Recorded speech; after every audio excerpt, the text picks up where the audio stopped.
knowledge itself is useful. What we do with it can always be a problem. Humanity is dangerous. Dr. Wally Gilbert. Dr. Wally Gilbert, who won the Nobel Prize in Chemistry in 1980 for discovering one of the first methods for sequencing DNA. You could say that Wally is one of these people who needs no introduction, but I actually think he needs 14 introductions because he's had 14 jobs. Professor Gilbert is not only the scientist, he's also a successful businessman and a great artist. So our sequencing method and Fred Sanger's method both were released just around this 1976 period. And by 10 years later, 8 million bases of DNA have been sequenced around the world. We talked about tech feudalism. It's amazing how few and fewer are controlling more and more. Well, as we no longer have the virtues of the capitalist system, our GDP, a good chunk of it is totally fictitious because, in fact, money just priding itself on making more profit out of money, not actually making anything.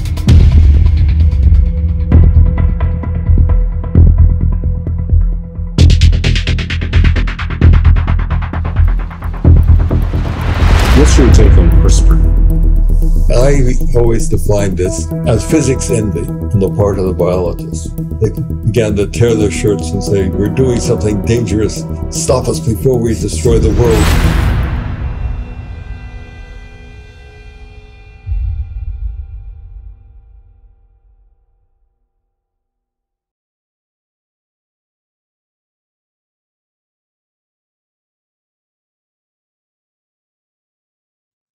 Hi, friends. I want to take this opportunity to thank you for being with us ever since we started Endgame some years ago.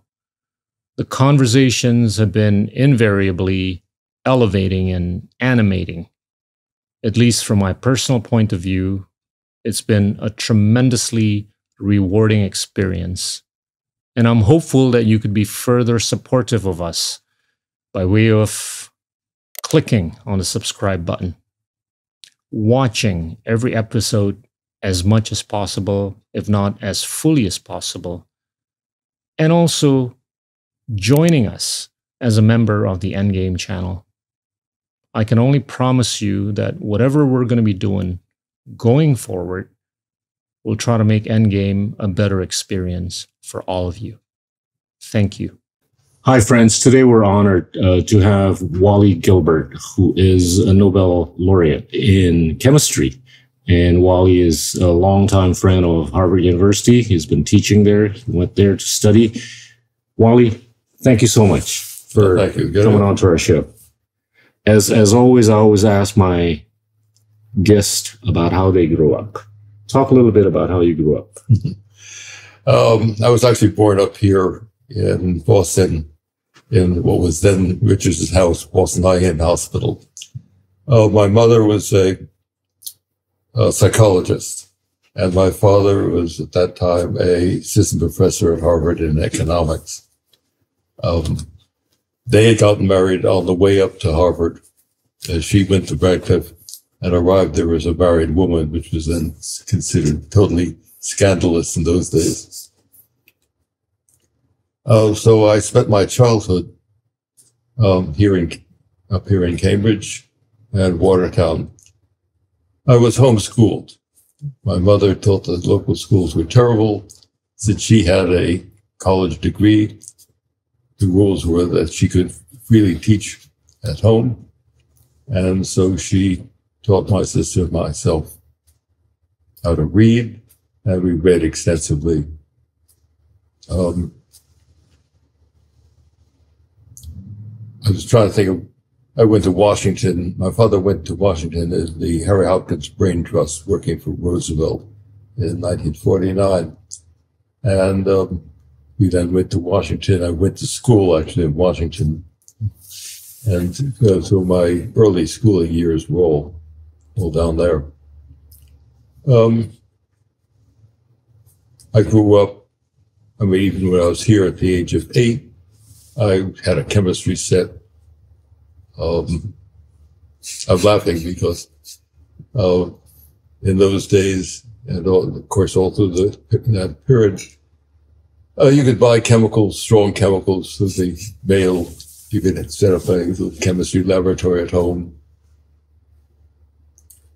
I actually blew myself up making hydrogen at one time, and still have a scar on my wrist from the broken glasses. My mother was, I'm sitting near the kitchen playing in my laboratory. When you were 8?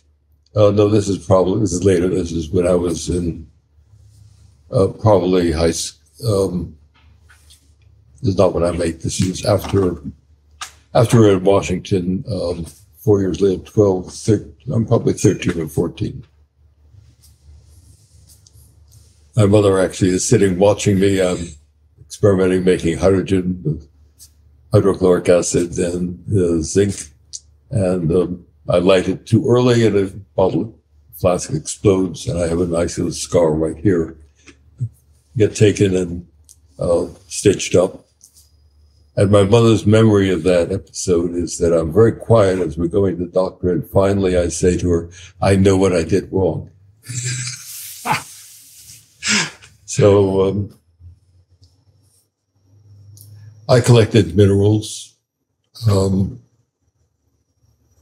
As I said, was interested in chemistry. I had my uncle's college chemistry texts left over from his college experience, so I was happily, back to late grade school reading those things. I went to high school at Civil Friends, which is a Quaker private school in Washington, mainly because I had gone to school in Virginia at that time, toward the end of the war. And Virginia didn't teach Latin, whereas the Washington district schools taught Latin. And so I couldn't switch into Washington high school since they didn't know any Latin. And luckily, private school permitted me to enter not knowing Latin. So I never learned any Latin. Took French and German in school. Because my memory of that entire experience in high school, one of the memories is that I spent most of my time in the Library of Congress reading about all sorts of things going on, reading about atomic energy, actually, because that's a period from, at high school from sort of 45 to 49. So it's right after the war. The atomic bomb was dropped in 45, and I'm fascinated by the physics of it, and so I read this Smythe report. And I was trying to build X-ray machines, reading papers, reading things in the Library of Congress, until the school finally wrote to my mother saying, you should attend school a little more. And so my memories of growing up, really that collected minerals. I joined the Mineralogical Society at probably the age of 13. Being the youngest person there, and wandered around being interested in such things. Went to Harvard thinking I would be a chemist. This would have been after the war. This was 1949. Right. My father was in the government during the war, and then all the way through, he was the chief economist for the Office of Price Administration during the war. Before, when he'd gone down to Washington, he was, among other things, he wrote speeches for Roosevelt and all sorts of things. But he then became a private economist after the war, and then at a later point he became, he ran the Ford Foundation program providing economic advice to the 5-year plans in Pakistan. And so he went to Pakistan in the 50s, and I visited him there in 61. So it's a later time, another story. Right. So going to Harvard, I thought I'd be a chemist. It was a chemistry and physics combined major, so I took that. And my interest gradually shifted from, I found the chemistry, in those days, was a very antique chemistry, still being taught by Louis Fieser, who dominated the organic chemistry field, but sort of kept it 20 years out of date till he retired. And then suddenly, but that was after my time, the chemistry renewed and became something different. I became more and more interested in physics and theoretical physics, which is the highly mathematized side of physics. And graduate.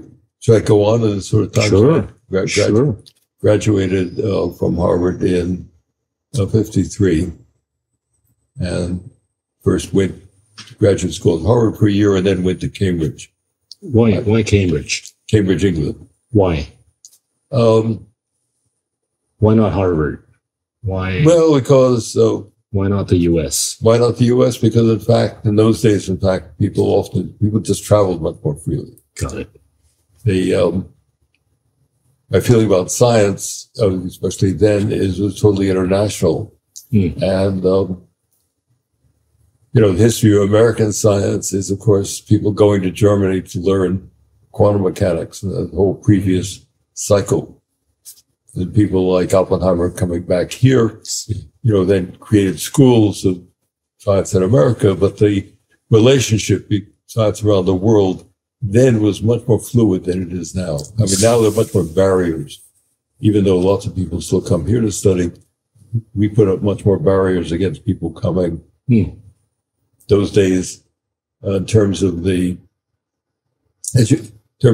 thought, going to Europe to study science is a perfectly natural thing to do, and people still do it. I mean, it's still, but it has become rarer.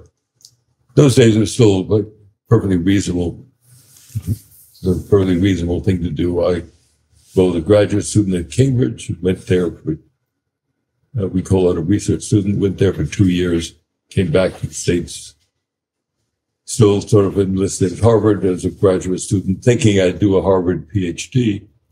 But this guys tried to sit in on courses. They wanted me to take more courses. I couldn't stand it. So I stopped taking courses and wrote my thesis and sent my thesis by mail to Cambridge. In those years, you submitted a bound thesis, and it was then examined, and it was either accepted or you came back a year later. No correcting of typos or anything like that. It was already a bound document that was going to the library.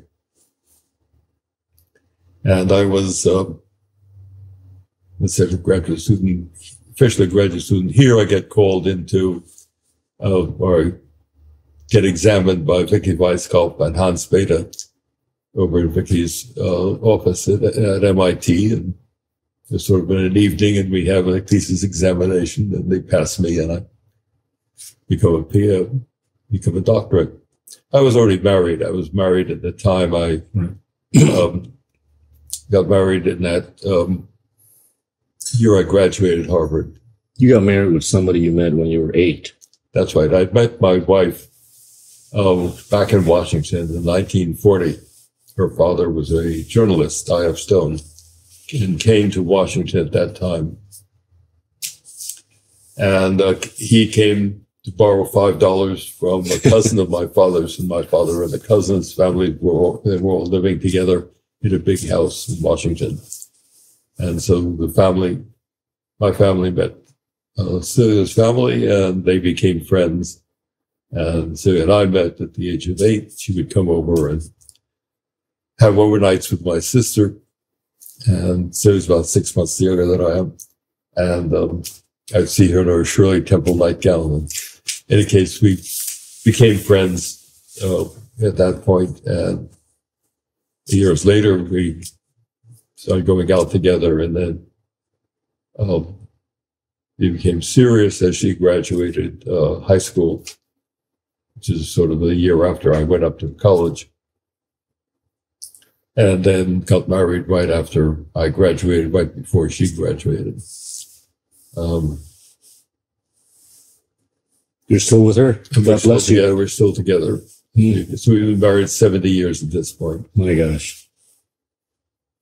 I got to ask you later how you do it. No, it's quite wonderful. And so I was just thinking, I went on late. We have this, I wrote papers in theoretical physics, written enough papers so that Harvard made me an assistant professor in theoretical physics. And so in 1950, came back to Harvard in 1956 from Cambridge. I guess I PhD 57, 58. That's probably 59. I become an assistant professor. First an instructor and then an assistant professor.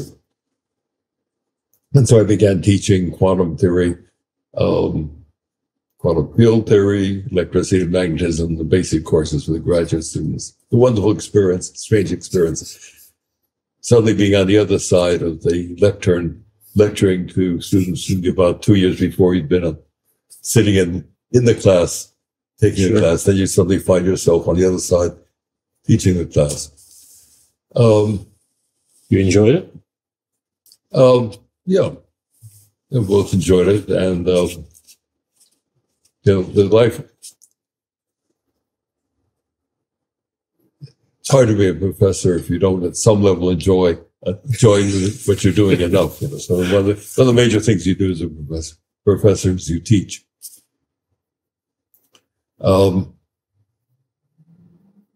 The scientists, actually, it's very amusing. The scientists, when we give talks, we almost always do it without notes.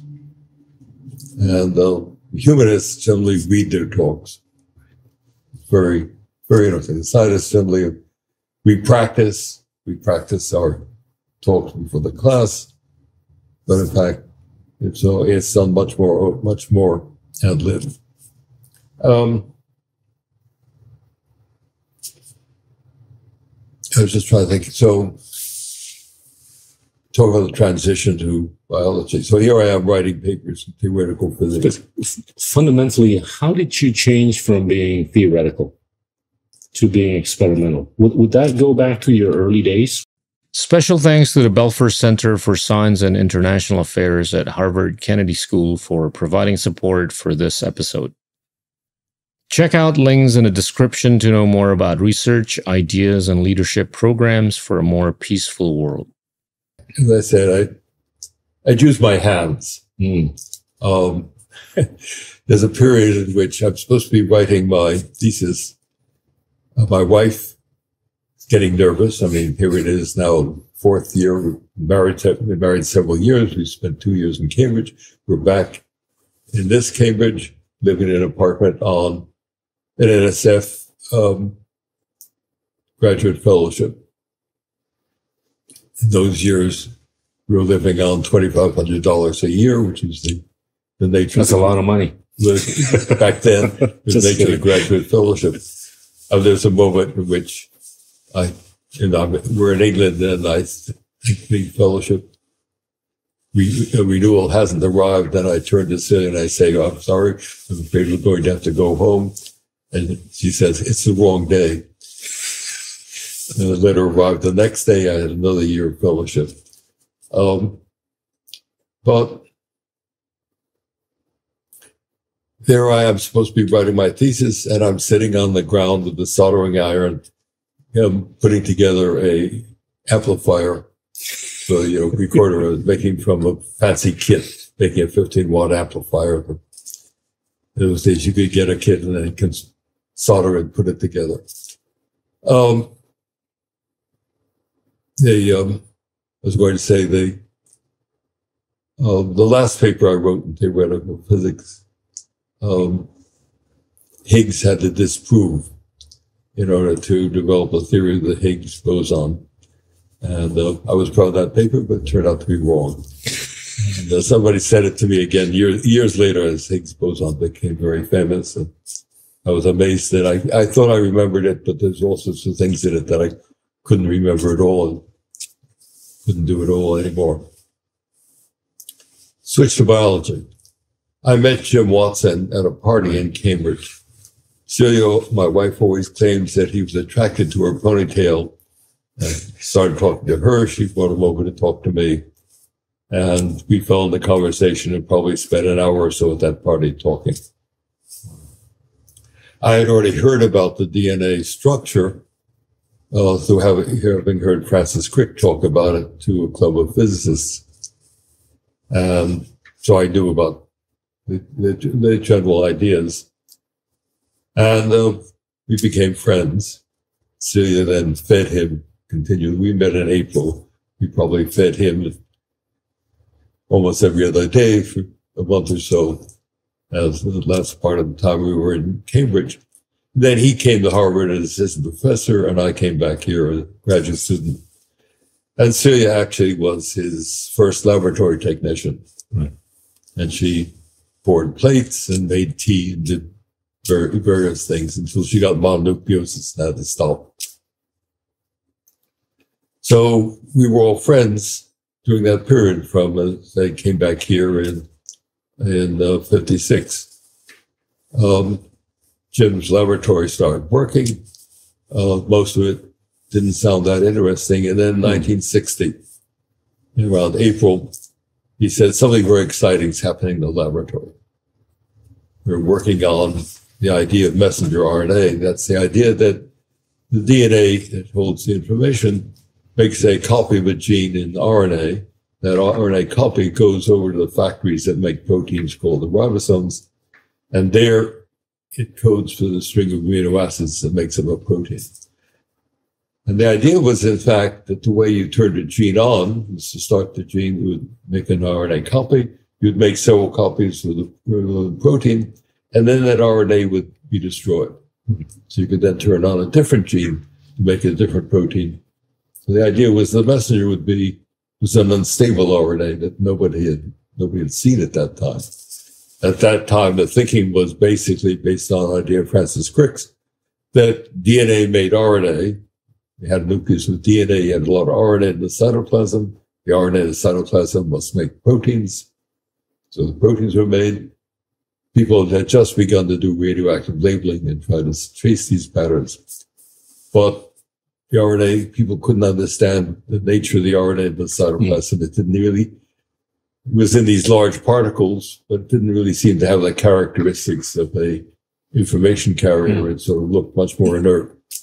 We now know that that RNA is the critical enzyme that actually ties the amino acids together as the proteins are being synthesized on the structure we call a ribosome, with using the instructions that come with the messenger RNA. But Jim said something very exciting is going on. I went over and visited his laboratory, saw he and Francois Gros do an experiment. Jim gave me 6 papers to read. I went home, read the papers. That then told me everything that was known about the field at that time. And so I went back the next day and joined in doing the experiments.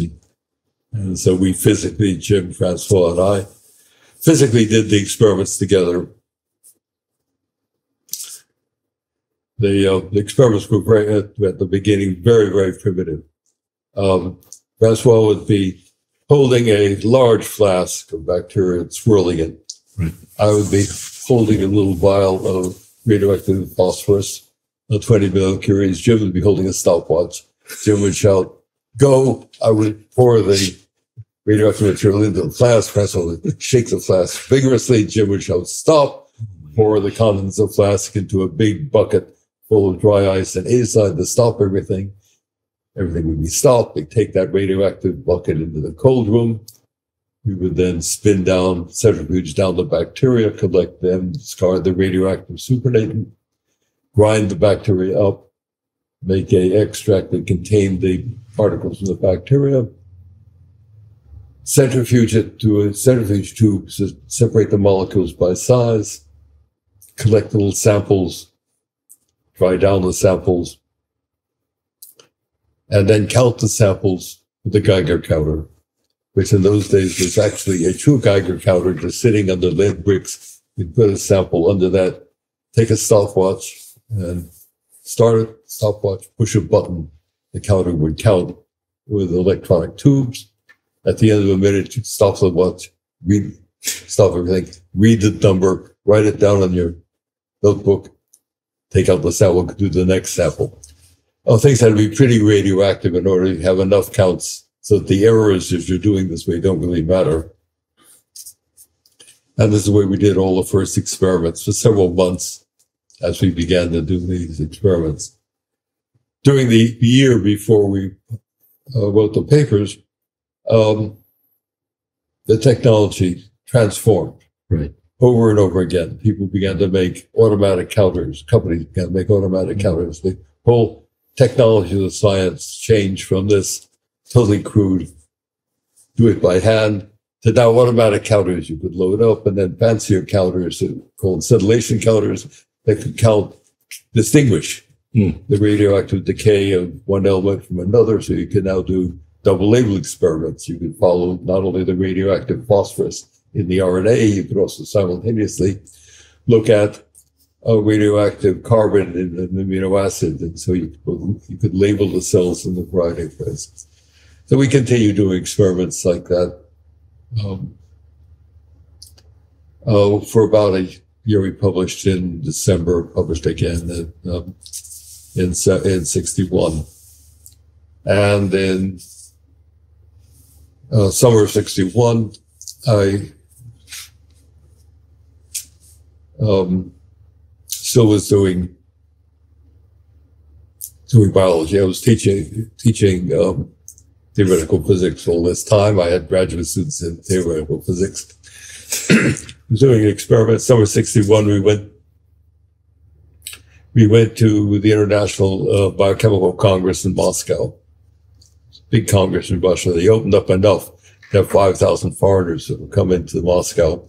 Been a strain on the nature of that society at that time,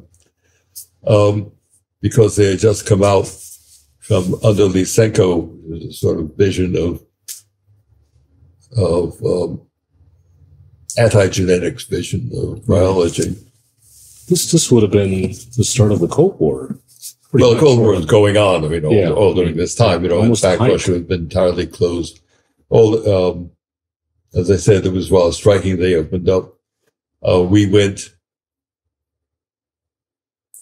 Jim and I we go to Russia. We were in, still in Leningrad at that time. We visit scientific laboratories in Leningrad. Hear stories about what happened to the Jewish scientists, also a whole range of things. As we go to this, we actually go to the meeting in Moscow. We went actually to what were called the Sunday seminars,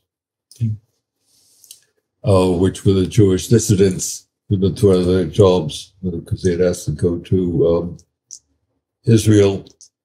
And they gathered together every Sunday in somebody's apartment. I don't remember the details at this point. And we, as visiting scientists, went there, told them what was going on in the scientific world. They were trying to keep in touch with what was going on around.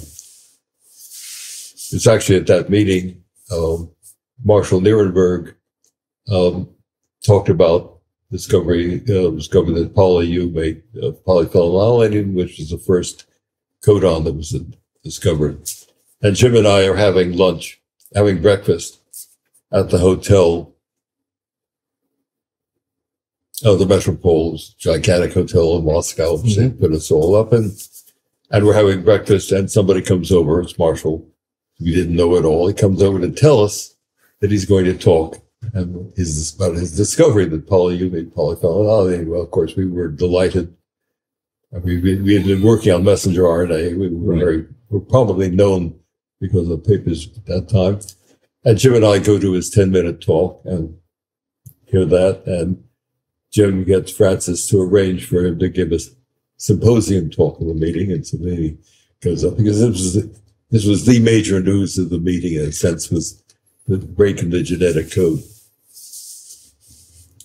And I traveled around talking about the genetic code, I traveled all through Russia at that time, down to India, Pakistan, probably back up through Paris and back home. It's been a long trip through. I spent some period. My parents at that time, I said, were in Pakistan. I spent some time there in Pakistan. And in Lahore, which is where the government was then, we visited up Rawalpindi and the area up near the Khyber Pass. Interesting. Trying to learn things about Pakistan. Your advisor in Cambridge. Well, Dr. advisor in Cambridge Salam. was Pakistani, Right. Salam. How was he?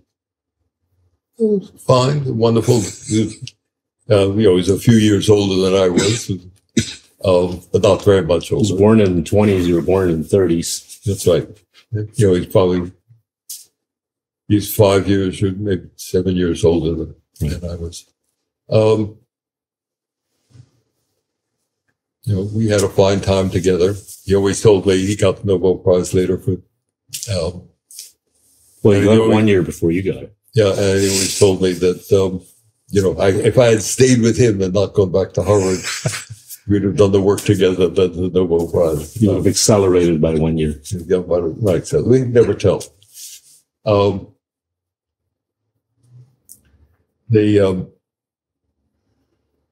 was just trying to think of what. I lost my train of thought. Oh, that's right. I was going through my life in science.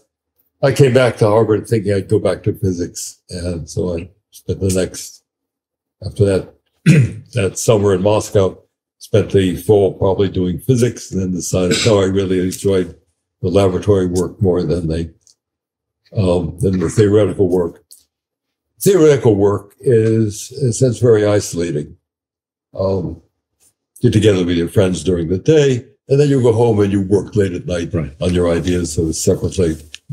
Come back, you interact, but you're not actually, in those days, people work a little differently today, but lots of theoretical work is still you're alone with your thoughts. Laboratory is a sort of constant environment of people. Then you're interacting with people all the time, asking questions, talking about things, doing your own experiments, and being in between you in this bath of people.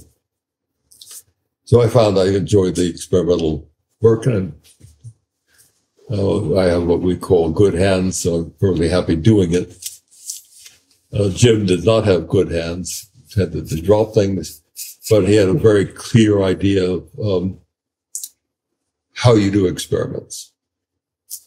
And the really critical aspect of doing experiments is how do you actually prove something to be true? How do you do enough controls to understand something? How reproducible is what you're seeing? Right.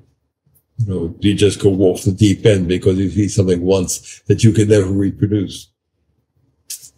Or do you carefully reproduce things and construct enough substance around it to understand things? So I went back and I started Jim gave me a room, a laboratory technician, and I started doing research first in nature of how proteins are made. Right. And first had a string of papers in biology about the details of protein synthesis, and discovered several things about that. And those papers were enough that I was about to come up with tenure.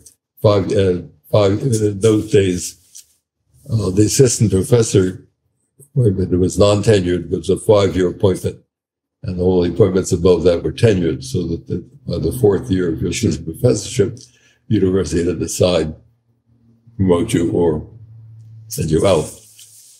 And so I was no longer doing physics. I was still teaching physics, but I was really in biology. The physics department wasn't going to appoint me.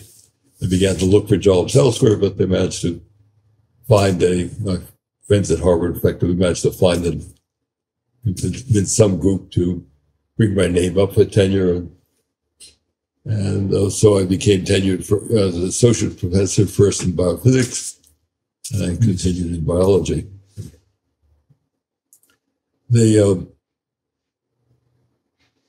the Harvard tenure process at that time was, Harvard tenure process at that time involves writing letters to other people, as it does now. But in those years, the letter would be, "Dear so-and-so, we're interested in making an appointment in biophysics. Who would you suggest?" Be no names suggested at all. We're interested in making an appointment in theoretical physics. And they would send that out to who? They'd send it out to a group of experts in the field. At the university? Or No, out to the world. Oh, my. Elsewhere. Oh, wow. And they would get letters back, and then they'd have what they call an ad hoc committee, Sure. which was actually some people from other departments of the university and people from outside the university. And that group and the president would sit in those days for an entire day. They'd hear testimony from the department members who were proposing the appointment. They'd see all these letters. They'd have lunch. And then after lunch, the president would go around the room and ask each person what they thought. Committee never doesn't vote. They would just give their opinions. Is it a good appointment? Might it be better? Are there better people? One of the classic moments is one of the president's Pusey saying to the physics department who were proposing somebody, he spoke to the guy who's talking this guy up, and they say, "Suppose he died. Who would you have recommended?" So shocking, the professor, but that was much more the attitude. The attitude, we no longer quite do it this way. I mean, this is the oath. It's changed. It's changed. Unfortunately, at those days, it had the advantage that the president got essentially a report from across the field of what's going on in the field and how the external world looks at the local department. Respect it, doesn't respect it, what's really going on. And that actually gets used very often, historically, to actually abolish entire departments. You get a group of experts in, and they say, "Look, you've got this group of people, but they're off, in their own world. They're no longer paying attention to what's going on in the world. You get rid of that department, create something different." This happened to astronomy here at a time when the ad hoc committee said, "Look, the future is astrophysics." And happened to a geography department. So it was it turned out by nowadays, this has all gotten much simplified. Sure. People do not.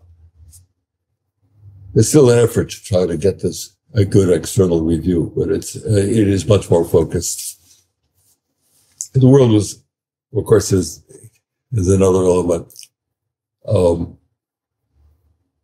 As we're actually talking about a long time ago, the world of science historically has doubled every 10 years.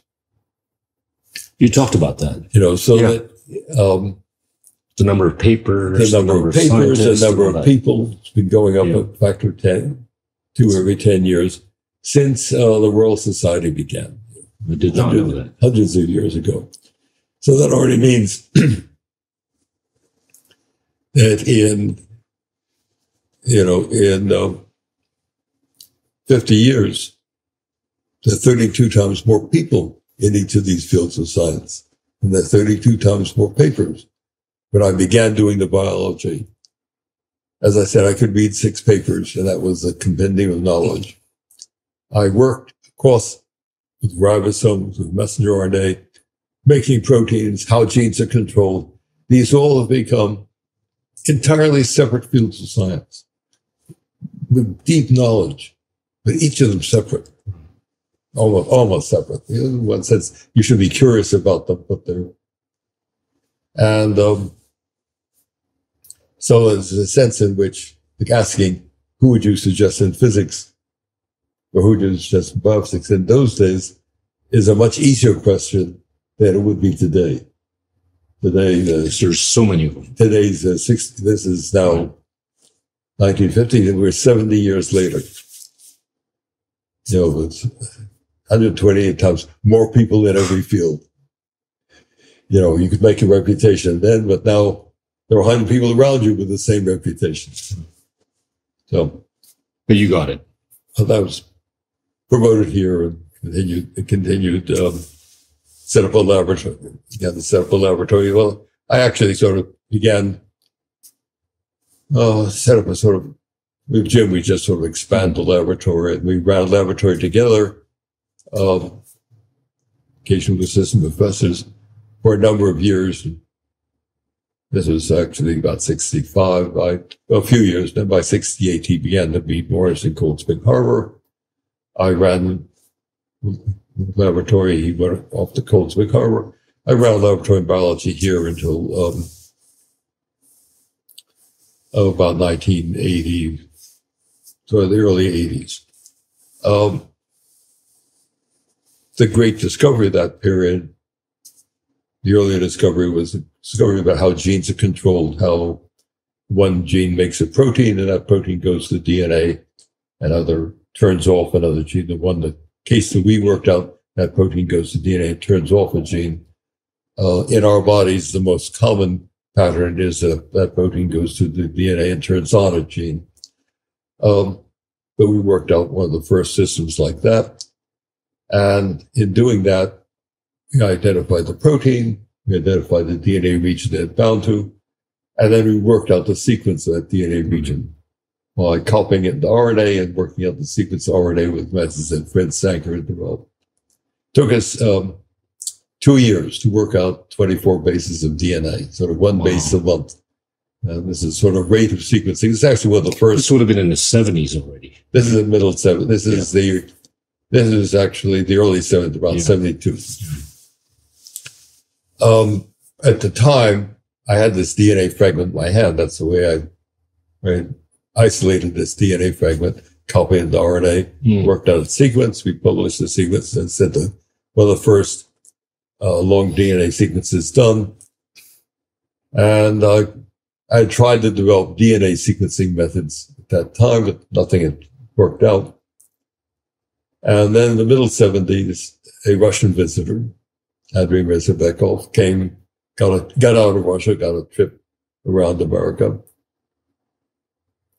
And he came to the laboratory and tried to convince me to do an experiment with a reagent called dimethyl sulfate, which is a way of putting methyl groups on DNA.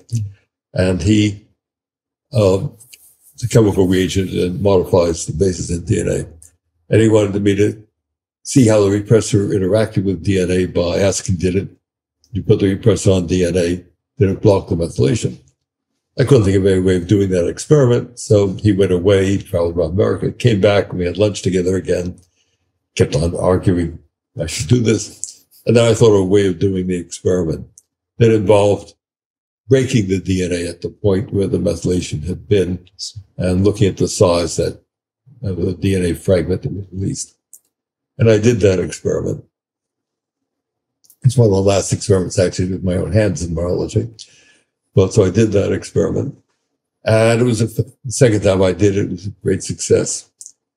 Quite clear, you could see you got a pattern of bands on a gel from radioactive DNA separated by size. And the pattern was distinctly discrete. So you can see, oh, here's a band that corresponds to a guanine. You put the repressor on DNA, it blocks that guanine. You didn't modify it. In the control, you did modify it.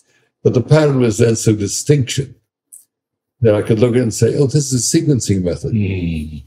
I'm looking at 30 bases at positions 32 and 33 along the DNA, and I can see the two adenines there. Fantastic. Took months to find that out. This is just one gel run in an afternoon. So we started to look, my technician and I started to look for, let's complete this as sequencing method. Let's find a way of breaking the DNA at the C's, the T's. And 9 months later, we had a complete sequencing method. And you could display hundreds of bases. And you could display a pattern on a radioactive DNA that you could get on film. That film would show a pattern of bands, from the smallest to the largest. You could read the sequence pattern. Was this the eureka moment for you? Well, it is the eureka moment is probably earlier when you realize it's going to be possible, and when you work it out, it is possible. You start doing it. We gave the method away. We went to Gordon Conference, told people, 76, told people how this worked. Wow. Gave the method, gave out mimeograph instructions. People came to the laboratory, learned the method, took it. Everybody began the sequence. We probably published an official paper about 2 years later. Well, hang on. The Nobel you got in 1980 was That's then right. for a paper you published 3 years earlier. Well, So it would have been 77 then. Well, that depends. The papers, the actual time given with the sequence information begins in 76. People begin to use it. There's a time delay before papers get published. But I began doing physics, theoretical physics. The time delay was 2 years between the time we submitted a paper in theoretical physics and the time it appeared. Got it. And in all that early period in biology, we would send out papers as preprints to maybe 20 or 30 people around the world who'd be interested. So the messenger RNA papers that we wrote, were then sent out in preprint form, because in fact they're going to appear months later. And all during that period, this 60s, 70s, 80s, there's a world of preprints. It becomes organized, and then there's a massive duplication of preprints and begins set around in massive form. Not just the little communication between the 20 laboratories that have a common interest. This then shifts in the modern world. There is, in fact, a computer archive in which people deposit papers immediately, long before they're published. Sometimes they never get published. They're just in the computer in the archive because they're put there before the referee. This is very, very strong in physics. It's also somewhat strong in biology. Some of the journals fight against it, saying we want the paper to be, in our case. So at one level there's a rush to publish, and another level is this constant the friction of the reviewers. So very interesting papers can take 2 years to get published. So the world is, somebody can spend a year arguing with reviewers, rewriting the paper, the reviewers must further experiments, and the paper never gets published. It doesn't get published in that journal. But back in those days, they said, one of the ways of spreading the news was to tell people at a Gordon conference and hand out a mimeograph sheet that told you how to do it. And people either did it themselves or they'd come visit the laboratory and do it. So our sequencing method and Fred Sanger's method both are released just around this 1976 period. And by 10 years later, 8 million bases of DNA have been sequenced around the world, about half by each of the methods. Americans mostly use our method. The Europeans mostly use Fred Sanger's method. You won the Nobel with Sanger and that's right. Nobel. Two other people, right? Fred Sanger and Paul Berg. Paul Berg, okay. The Nobel Prize that year was given in 1980. Was given for what's called the recombinant DNA techniques. Right. The two things occurring across this period. People had begun to realize you could move DNA fragments from one cell to another. And you could take a little DNA circle that existed as a free living element in one cell, cut it open, put a piece of foreign DNA in it, insert it into another bacterial cell, and get that circle to replicate inside that bacterial cell. You could grow a bacteria that had a piece of foreign DNA. This gave one had a tremendous ability to cut DNA in portions, separate the pieces by size, but this actually gave one a way of isolating that piece piece of DNA, making large copies of it, growing a bacteria to make a lot of it. This technology begins to emerge in the early 70s. It's 73, actually. So the point at which this technology is the official sort of start date. But that's all very nice. In principle, we could take a piece of mammalian DNA that has a gene, put that little gene into this little plasmid, put in the bacteria, grow a bacteria that have a piece of mammalian DNA in it. But how would you know what you have? The answer to that's the DNA sequencing, Fred Sanger and our methods. So the prize that year was given half the money. I mean, prizes are curious in the sense each of us gets a Nobel Prize, but then the money gets divided. And the amount hasn't gone up. No, it doesn't go up. It went up sharply. Really? Back in those days, it was only about about $250,000. Now it's about $1 million, maybe $1.5 million. So you had to split it 3 ways. So it was about $250,000. We split. Well, no, Paul got half of it because he stood for one half the prize. He stood in for everybody who had moved DNA fragments around and devised the idea of how to put DNA fragments into one DNA fragment to another and get it to grow in bacteria. And Fred and I shared half the prize for working out the DNA sequencing methods. I mean, by 1980, to discover the sequencing meant it clearly was possible to understand genes. As I said, it took us a month to do a month per base, 2 years to do 24 bases. Bacterial gene is 1,500 bases. Could you understand it at that rate? No. But once we had developed a sequencing method, a graduate student for his PhD worked out the bacterial gene in my laboratory, 1,500 bases, working by himself. Got his PhD, actually corrected the protein sequence because, in fact, the people doing the protein chemistry had made a mistake. And you could get the correct sequence by reading the DNA. Next graduate student to do a thesis on DNA, sequenced the entire plasmid. Wow. And 1,500, about 4,500, 5,000 bases. Gets his PhD, goes off and has a career in science. But that's actually, working alone for a year or so, where the technology was. You could begin to rapidly sequence DNA.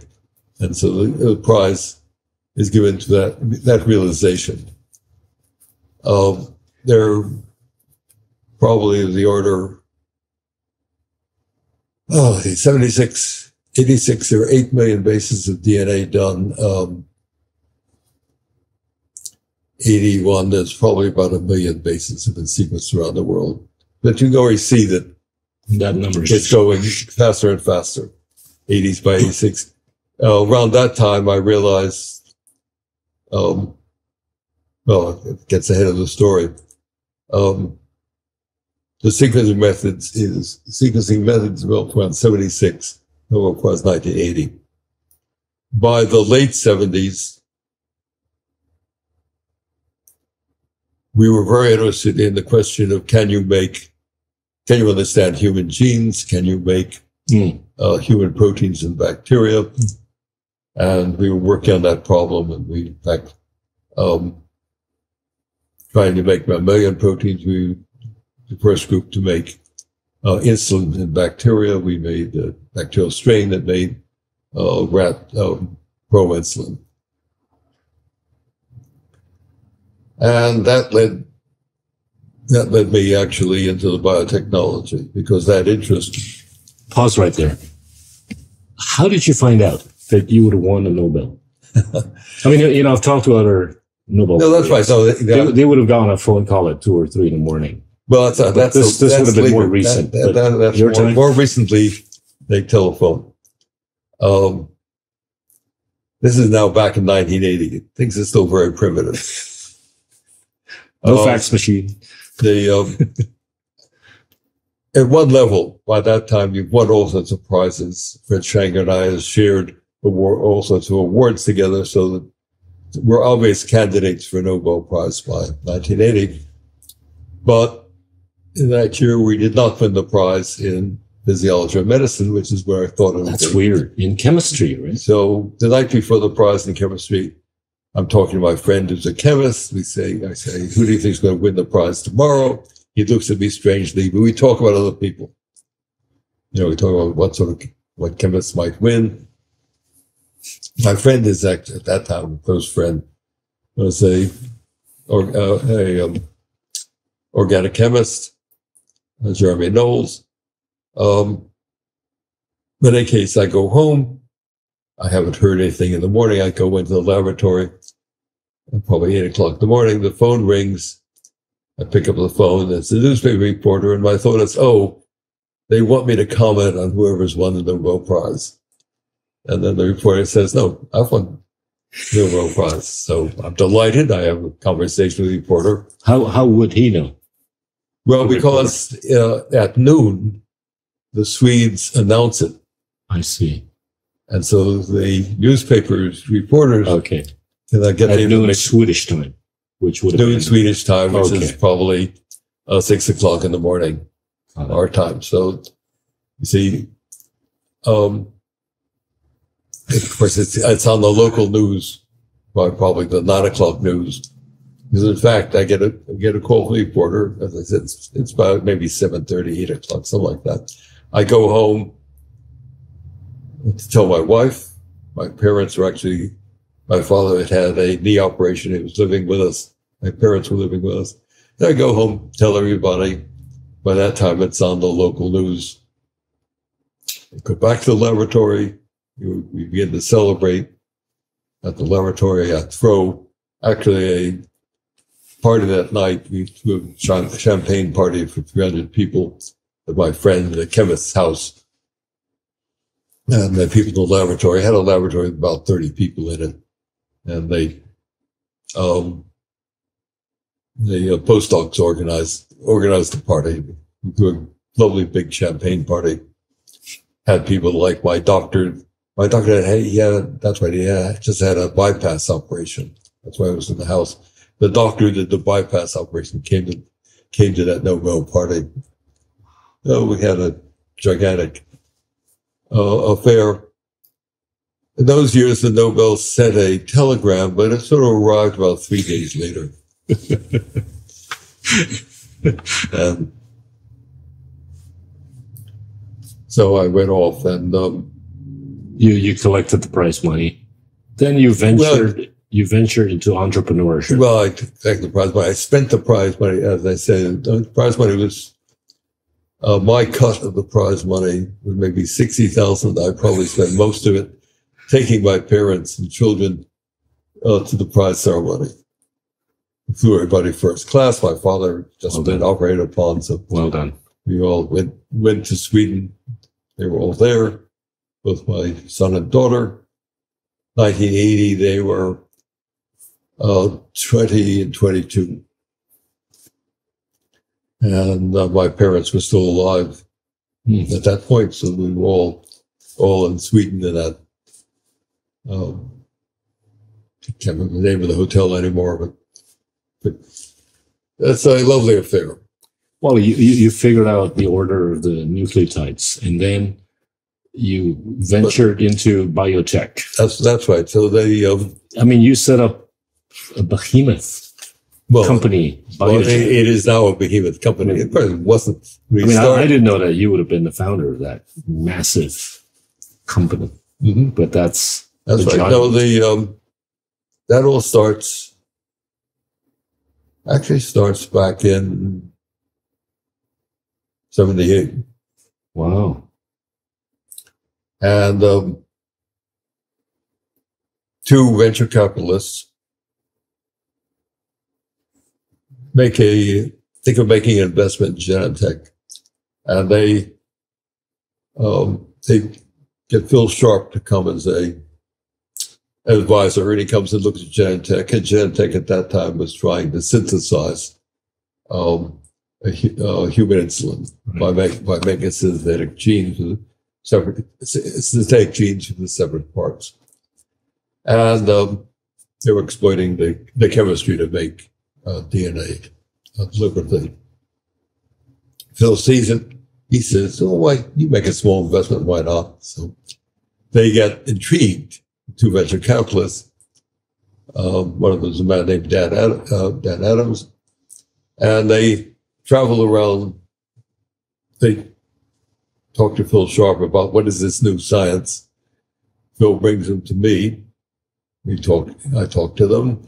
They travel around Europe and talk to European scientists, and they get the idea, let's set up a company in Europe. There'll be room in the world. Here's this company, Genentech, which is invested. They'll make the company in America. We'll set up a second company in the world in Europe. There'll be two companies.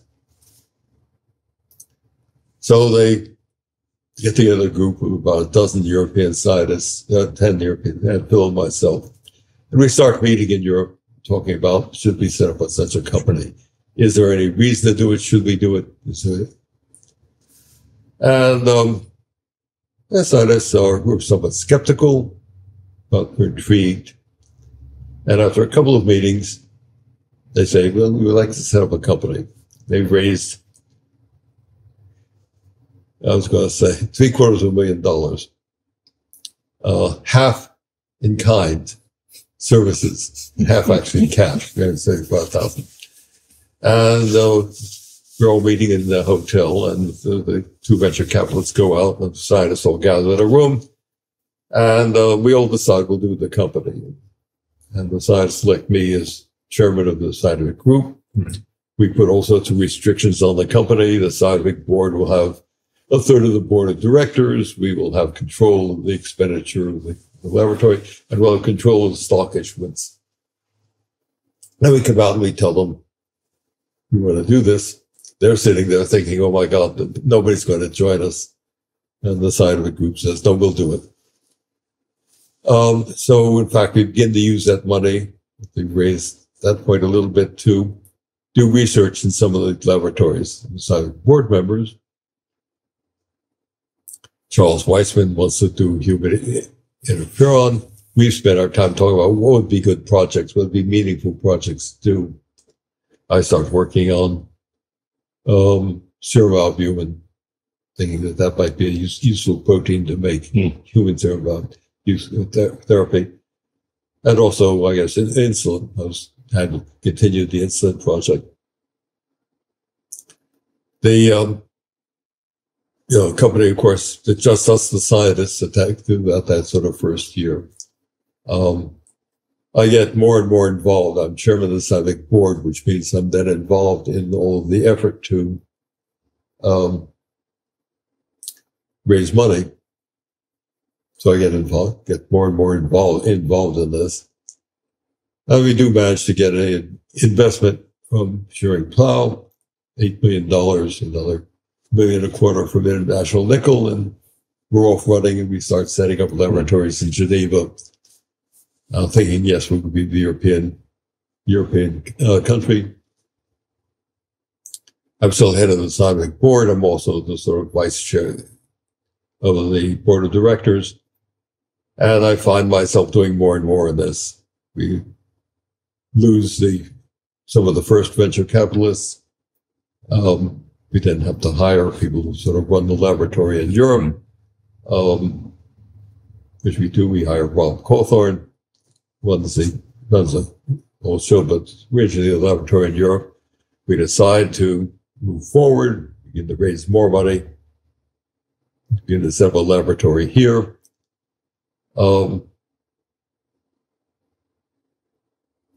Charles is successful in cloning interferon. I go to Europe and try to clone human insulin, but it doesn't work. It's a wonderful sort of story. It's actually in a lovely book called Invisible Frontiers. It's a lovely description of that episode. So we start setting the laboratory here. I get the Nobel Prize. What am I going to do for an encore? I look at this company. I think it's going too slowly. It's not like you haven't done too much. I mean, you've done so much already. But that's why. It's now 1981, and it's just moving too slowly. And so I say to the board of directors, we need to move faster. I'll take over the company. They say, Wow. no, can't do that. So I say, okay, I'll leave. They say, okay, you can take over the company. So I become CEO.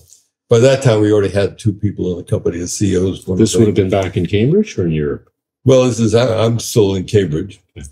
We're setting up a laboratory in Cambridge. By that time, we've actually set up a laboratory in embedded space. We've hired Bob Files, who's going to run that laboratory. Rob Cawthorn is running laboratory in Europe. The company has maybe, by that time, maybe, I've had visited laboratory in Europe. Right. I'm flying over to Europe sort of, well, actually, about once a month. I get, as I try to go into real timing, yeah, I thought that's right. The summer of '81, we got involved. We raised another $10 million for the company. We raised another $20 million soon after that. And, but as I said, I thought it's moving too slowly. And say the board, I should run it. And they say, fine. So I run it, become in over them as CEO. And, within a year, they had both left, put in other people running those laboratories. Rob Cawthorn left first, Bob Files stayed on probably another year, but by '83, he left. And I took the company public in '83. I actually did that public offering myself. I didn't have sort of presentable business people at the Europeans, not quite presentable to the Americans. So I did the road show for that public offering. Very amusing in those days. Everything's changed over and over. Sure. In those days, when you did a road show, it's actually about a week to 2 weeks in this country and maybe a week in Europe. And you would go talk to large groups of investors. Right. There'd be 400, 600 investors sitting around, people who invested in two public companies. And so I traveled around America giving these talks and give a talk, answer questions, go on to the next slide. Traveled around Europe, talk to 600 people in London, give a gigantic group. We didn't sell much stock in Europe, but give a gigantic group in Paris, lunch. We'll talk about the company, travel to Switzerland. And we had we actually got out just the peak of the market, just before the IPO market changed. And so we was very successful. We raised $50 million. The company was actually one of the largest IPOs back in '83 for the next 10 years. By now the IPOs are gigantic compared to that. So, but the company had a valuation of $500 million. Fantastic. So I kept on running the company. We had several hundred, maybe 400 by the time I finished, 400 people. We've grown up to two large laboratories here and there. And stock price went down, market goes down, stock price goes down, board of directors gets discouraged. So with, it's a few years later, 1980, to public in '83. It's probably 80, sometime in '84, early '85 thing. I got fired as CEO. Stop. Leave the board for a while. I went back on the board, but I sort of gave them board of directors time to pick a new CEO. Right.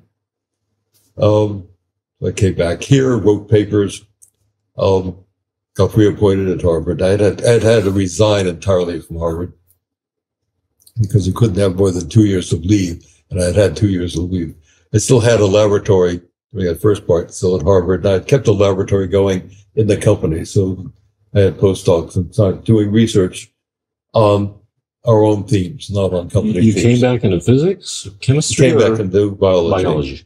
Came back into I was originally in what you might call the left wing of biology, which would have been biochemistry. Right. When I came back into the center, which was molecular, Right. cellular and developmental. Mm. And we have a right wing at Harvard, which would have been the museum people, the evolutionary biologists. And Harvard biology had many odd themes, one of which is, of course, it's actually created in a conflict between the creationists and the evolutionists. Back in Agassiz, great name of biology, is a creationist, believes the species are always independent. We're at Gray's Gardens. Asa Gray, a botanist at Harvard in that period, was a friend of Darwin's and wrote back and forth to Darwin. He was early believer in evolution. Yeah. And that conflict continued in Harvard biology all through the time I was there. Wow. There were the museum people who tended to be creationists. The species are all different. And the molecular biologists who think everything is related. And what's true for E. coli would be true for elephants. Turned out not to be quite the case. But they're very closely related. And the genes are very, very related. Wally, Cambridge has been known as the mecca for entrepreneurship and science being fertilized or cross-fertilized, particularly in the context of biotech. Why is Cambridge so different? Cambridge is not quite unique in that we also have California areas. Yeah, but we have is a non-biotech. We have several themes. We have a very strong university pattern here, both MIT and Harvard, and many other smaller schools.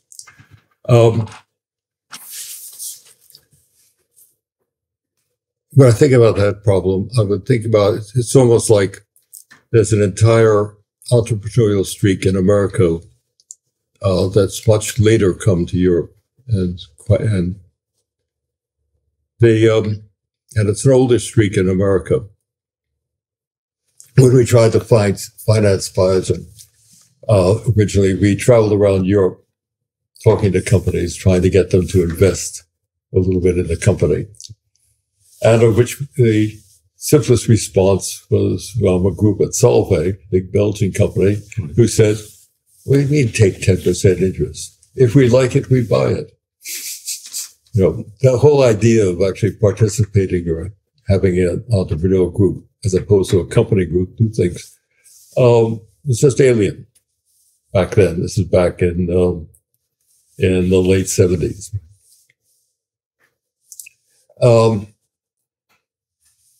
The American pattern that time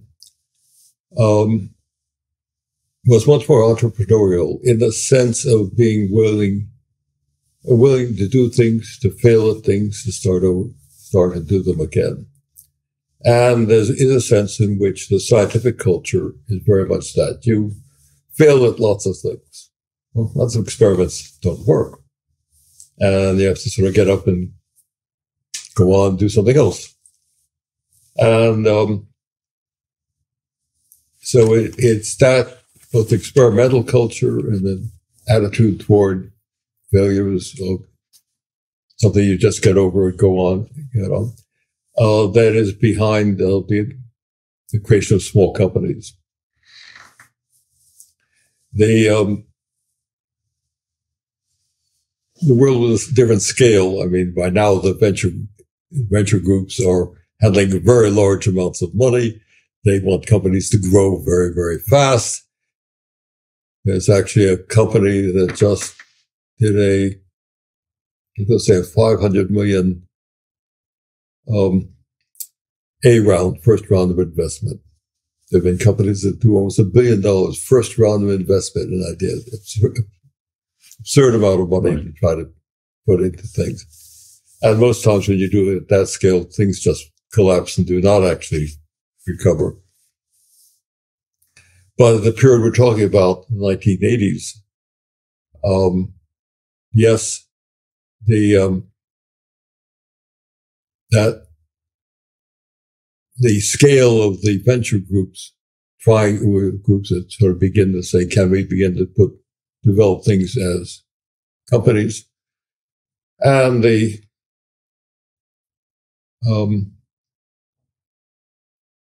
still the willingness of people to try to explore was still very, very great. Biogen was the first. We soon Biogen gets started.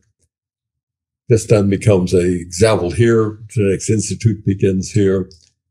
Again, taking the same sort of impulse, taking off from the fact that we just started a company. Another one gets started. It set up a laboratory in Cambridge, who was the first company laboratory set up in Cambridge. But the people who went through the company, who then created a group called the Bygones, then started to got involved, starting more and more companies around. So you have this plethora of growth of biotechnology companies around Cambridge. We started by Biogen coming here, and then the spin-offs as Biogen grew, becoming greater and greater.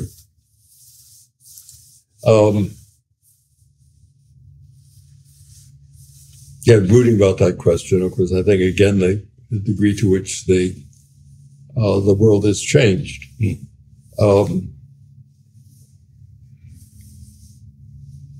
This country used to pride itself on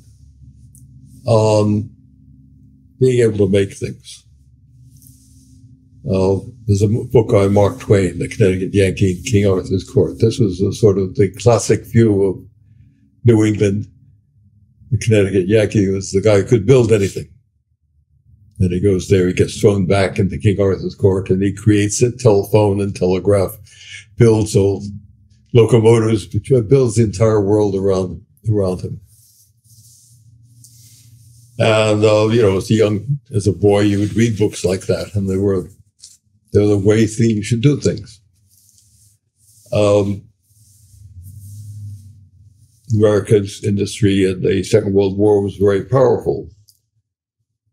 Not by the strength of the industrial system itself, but actually through government intervention. My father was, in fact, in the government at that time. He was actually involved in saying to the people who were running the aircraft industry, no, 5,000 planes a year is not enough. We need 50,000. The government built the plants that built for the Ford and this other thing that built the tanks and all this. Because industry left on its own devices would have waited.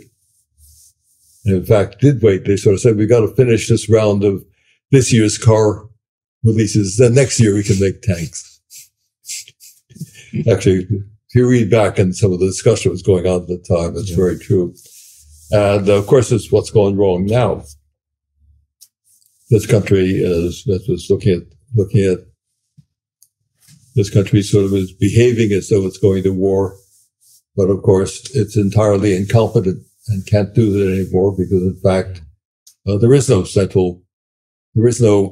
spirit that says, let's do it, let's really make things. No, now it's all, give me a right good price and I'll make something. So, very different attitude. Very different. That's a separate podcast. That's right. You talk about that somewhere else. That's right. No, I want to pick up on CRISPR. Okay. What's your take on CRISPR? Well, it's like me, lovely discovery. And it's created tremendous power to do things, both in research and now moving over into medicine. I mean, I'm not sure what the real meaning of your question is. In the sense, because will it be net good for humanity? I mean, it's been able to help remedy sickle cell disease. Well, that's right. But see, there's that sense in which your question is like, what about recombinant DNA? Everybody was then terrified back in the late middle 70s. They began to think, oh dear, isn't this going to be bad for humanity, or is it going to be something? I always define this as physics envy. on the part of the biologists. They began to tear their shirts and say, we're doing something dangerous. Stop us before we destroy the world. Because it's, like the atomic energy. Right. We're now doing something really important. And that led to discussions here that the Moriata in Cambridge, the Asilomar meetings, whole cycle. I didn't go to Asilomar because I was writing a grant at that time at Harvard to set up a laboratory to do virus research. Recombinant DNA came in. We actually used that laboratory to do the recombinant DNA work. In fact, all of the early recombinant DNA work was done in very secluded and carefully constructed laboratories. I went to England and worked at Porton Down, which was a British germ warfare place, in order to try to make a bacteria that made human insulin. That was considered possibly so dangerous that we had to go work in P4 laboratories. Our attitudes toward that have shifted away, and we no longer see that as wildly dangerous. And your question about CRISPR is, again, it reflects the deeper queasiness that people often have. Is knowledge dangerous? As a scientist, I always feel that knowledge itself is useful. What we do with it can always be a problem. Humanity is dangerous. Humanity is vicious. People are no damn good is one of the classic statements about the world. If you look around the world today, you're not convinced of the good behavior of humanity to itself. We're simultaneously going through a world which is going through a very rapid transition at one level to a better world in which the economic structure of the world has been increasing all around the world. The birth rate is dropping everywhere. We're about to, we will go through a peak population shortly, and then the world population is going to begin to drop. Population is dropping in China, it's dropping in Russia, it's dropping in this country.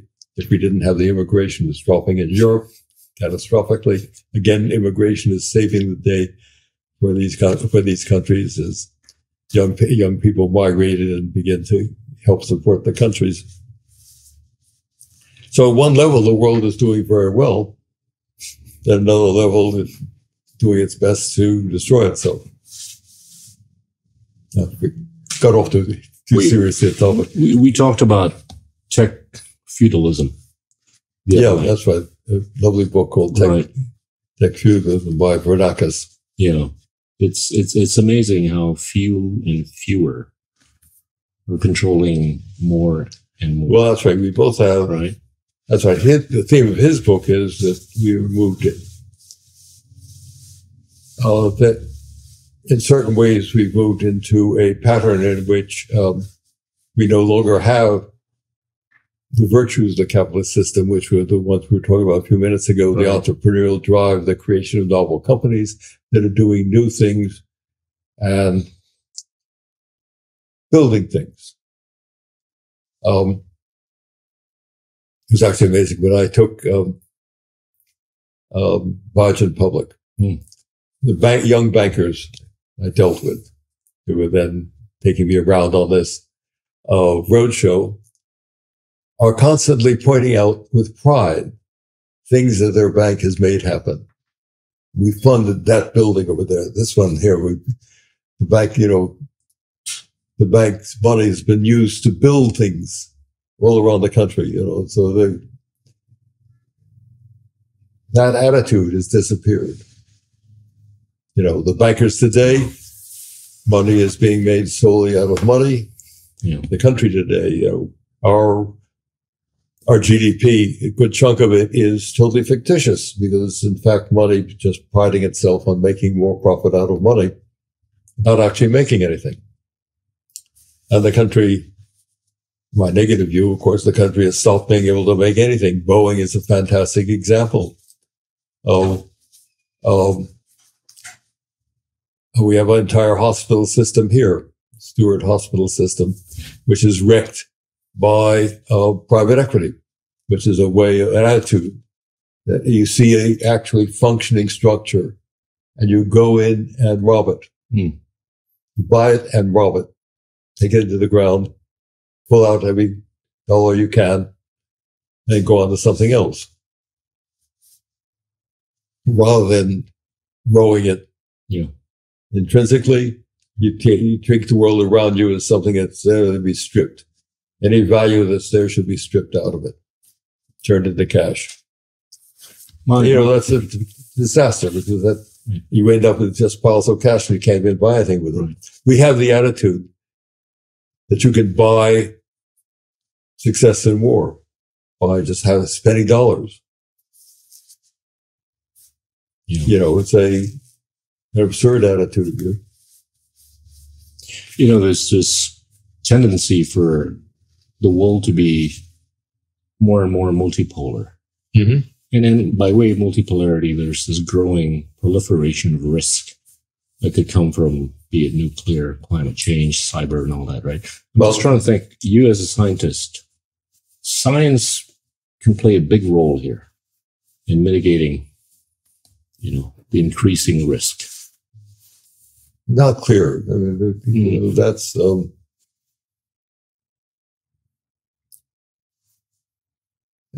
wishful thinking. The issues are very much, I was going to say, political. The nature of the kind. People want to have a conflict. Science plays a different role.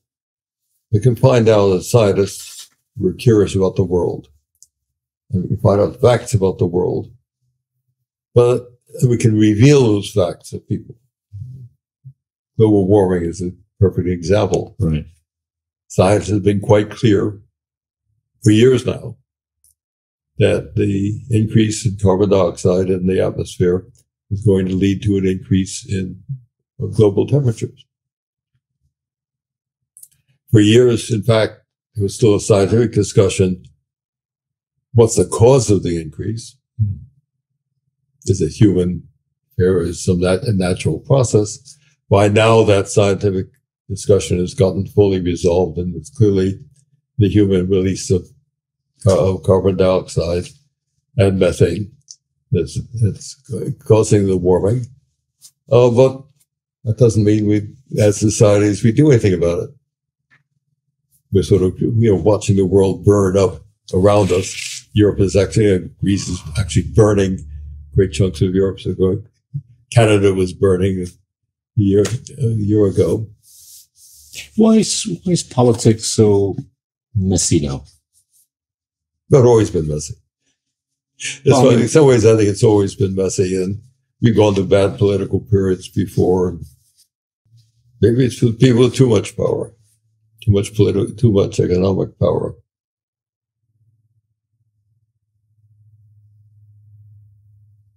I mean, we've always had concentrations of power, possibly always a little bit more balanced. Right. Begin to think of how extraordinarily wealthy the extremes have become. We begin to think, well, maybe there's too much power there.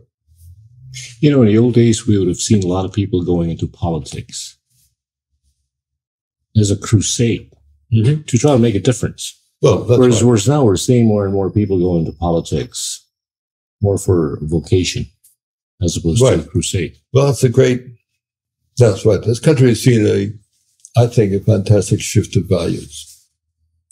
And that's what I was alluding to so very often when I talk about what it was back 40 years ago.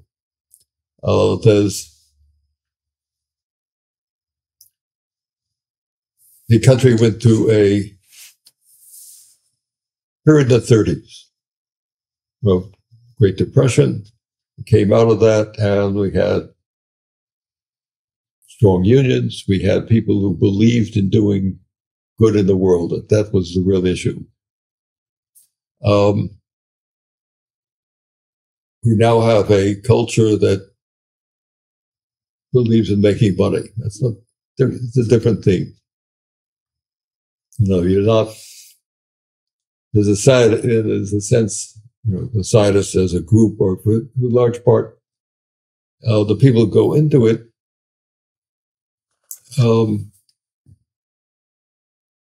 go into it to find out about the world. Right. They don't go into it to make money. They go into it because they're curious and they're driven by curiosity, and they think, oh, we're fantastically lucky that society at least supports us well enough that we can live and do our research. And that's the underlying theme. Now, different populations are going into science.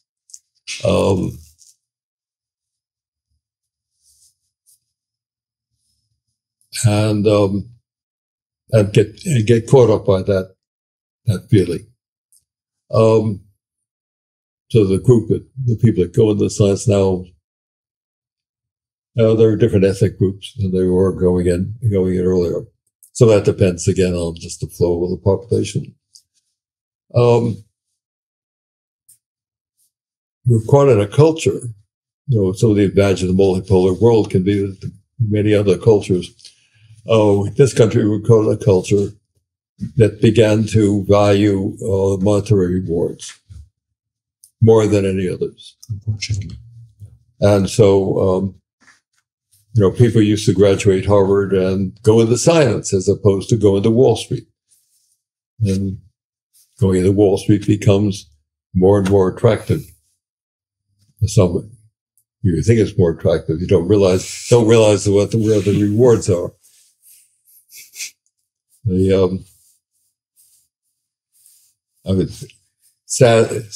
sad business, but it is It is what it is. No,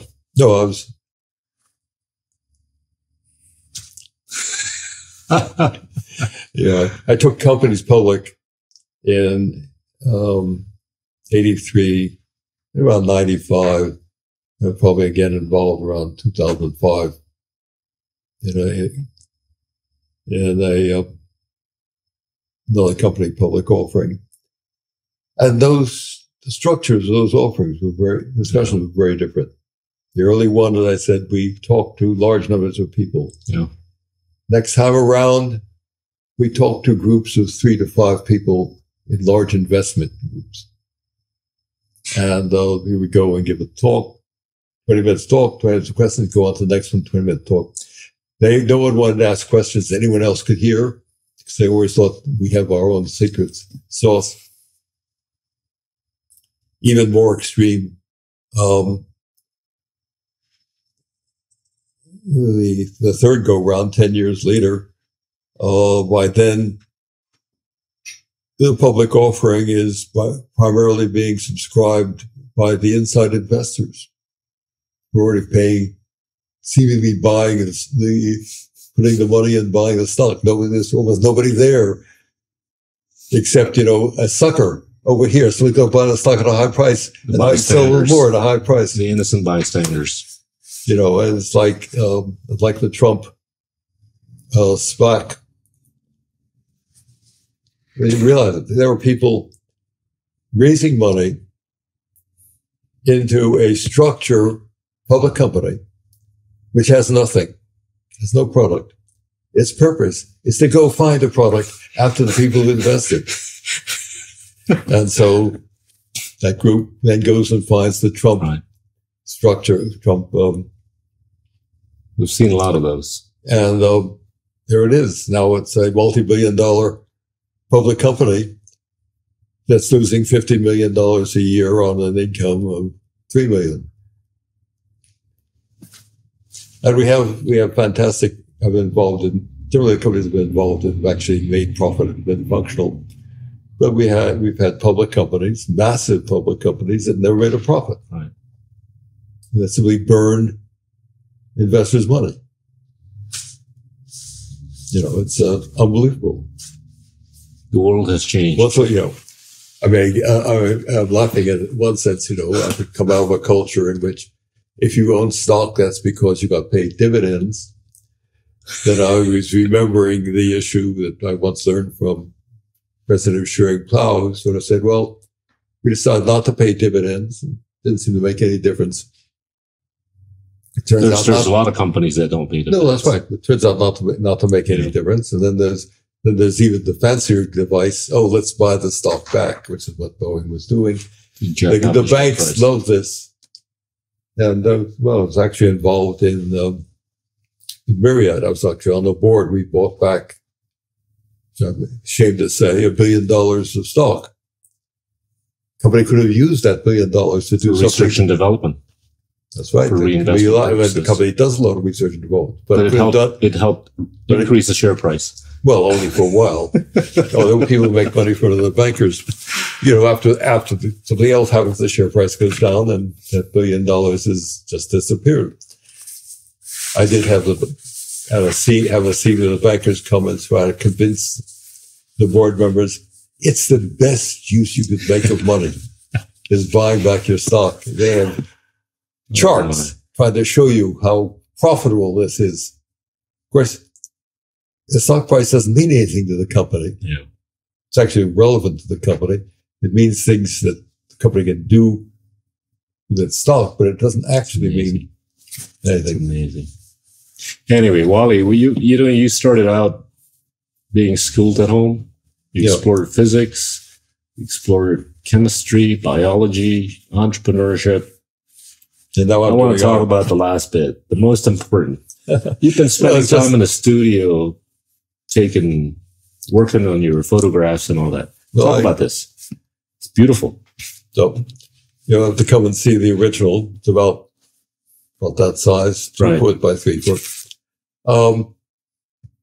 About 20 years ago. Used the camera off and on throughout my life. As a child, I had a dark room,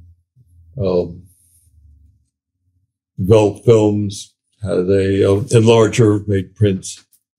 And then as the color cameras came in, I developed color film, made slides, large part of my life, used other cameras. Digital cameras came in, I began to use them.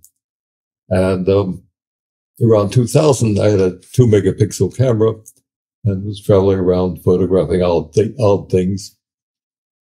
And discovered I could make large images. And everybody at that time sort of said, no, you can make little postcard-sized images. I was making first like 13 by 19, then 2 by 3 foot, then 4 by 6 feet, then even still larger, 8 by 10. Let's go to make large images, and by adding pixels in the computer, produce an image that your eye would then complete. You see it as an interesting image. Mm. And I said, this is an art form, I should do it. And so I began to, given that people said you can't do this, I might as well do it as an art form. In those days, people were rejecting photography as an art form very often. So I started originally photographing just fragments of the world. I have some pictures in the other room from that period. And so I've been experimenting with the photography. The original photography is little fragments of the world. And then got a very fancy camera and took pictures of ballet dancers in rehearsal. I did an entire installation in an old factory in Warsaw. I was invited to come and photograph. I photographed there. They then did an installation with 8 foot by 12 foot hangings and 2 by 30, 2 by 3 foot pictures of the fragments of the factory. And then over the years, I've explored different things. I spent a year, I spent about 3 years actually just playing with geometric forms that I drew. First, patterns with squares and patterns with triangles, patterns with lines. Then I spent a couple of years just doing black and white photographs. Then these years, last 5 or 10 years, I've been was just working in very intense color. And so I take photographs, I superimpose them drive the images to color intensity, and create novel patterns out of the superposition. You selling any of these? I sell a few of them every time. When is your next exhibition? I'm going to show next weekend in my studio. I did a show in New York last October. I'll do a show in New York again in about a year from now. Wally, thank you so much. You're welcome. Any final messages? I do have, I guess I have several underlying messages. One is that you can change what you're doing. You don't have to always do the same thing. People tend to feel I've been trained to do something, I should do that. They don't realize that the deeper aspect of training is learning how to do anything. And the specific knowledge you do need to do any particular field is actually very shallow and can be almost gotten very easily. The actual working knowledge in any field is not terribly deep. But how to work with knowledge, that's really a large part of the training. So I've changed what I did. As I said, I was trained as a theoretical physicist. I became an experimental biologist. I won the Nobel Prize in chemistry, although I had courses in chemistry in college. I never had a serious course in biology since high school.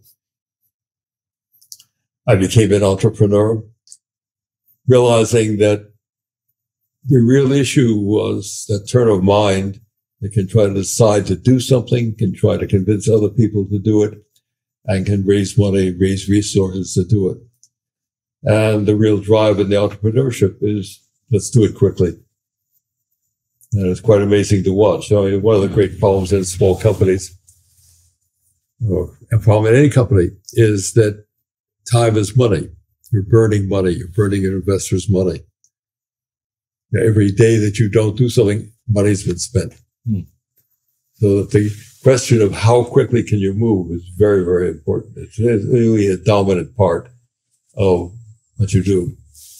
And if you don't know that, you don't feel that, your company grows, it can be very large, and it can just go down to nothing. So that my advice is actually people should realize that. They should realize they should do other things. You should find what they love to do. I try to find, like Francis Crick used to advise, the way of picking a field is to go into the field that you like to gossip about. The way of asking yourself, what is it that you really find interesting? Yeah, they should go do that. Interesting. What will I see you doing next after this? What's your next gig? I have no idea. Thank you so much. I sponsor a dig in Egypt in archaeology, so could be that. I could go find myself doing that, but we'll see. Ollie, thank you so much for your time. You've been gracious. Yeah, you're welcome. Good luck to you. Thank you. That was Wally Gilbert, an artist and a Nobel laureate. Thank you. Inilah Endgame.